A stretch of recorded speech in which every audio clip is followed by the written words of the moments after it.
নমস্কাৰ বন্ধুসকল স্বাগতম জনাইছো মোৰ আন এটা ভিডিঅলৈ বন্ধুসকল আজি ভিডিঅটো হ'ব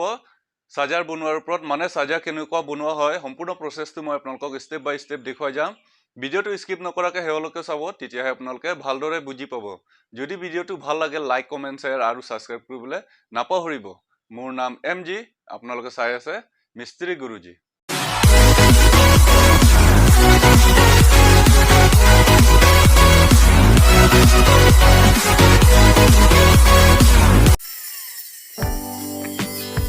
বন্ধুসকল এয়া চাওক সাজা বনাবলৈ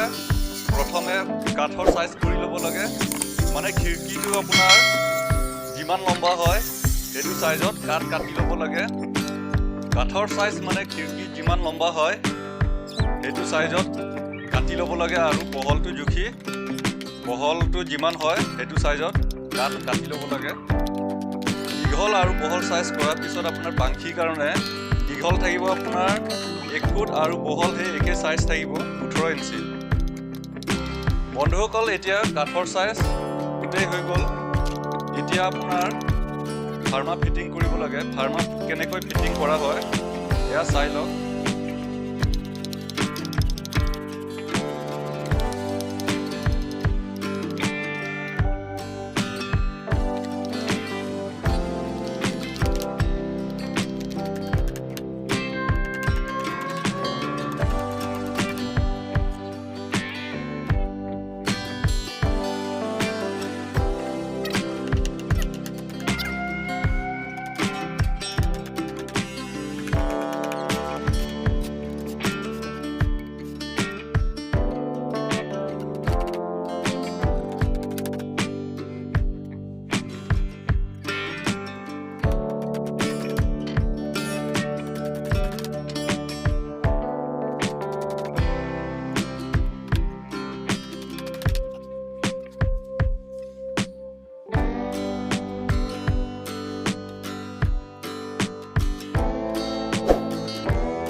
বন্ধুসকল এয়া চাওক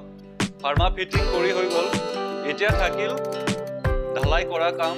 ঢালাই কৰাৰ আগত আপোনাৰ পানী ভালকে ভিজাই ল'ব লাগে তাৰ পিছত ঘোলা দি দিব লাগে এতিয়া ঢালাই কেনেকা কৰে এয়া চাওক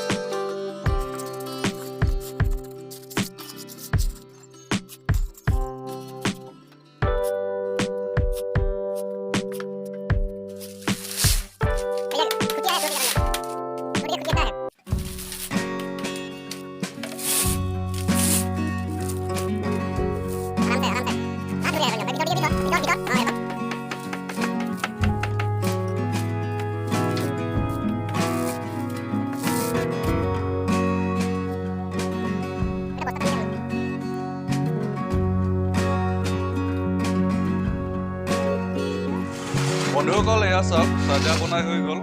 সাজাটো চাই কেনেকুৱা লাগিছে কমেণ্ট বক্সত জনাব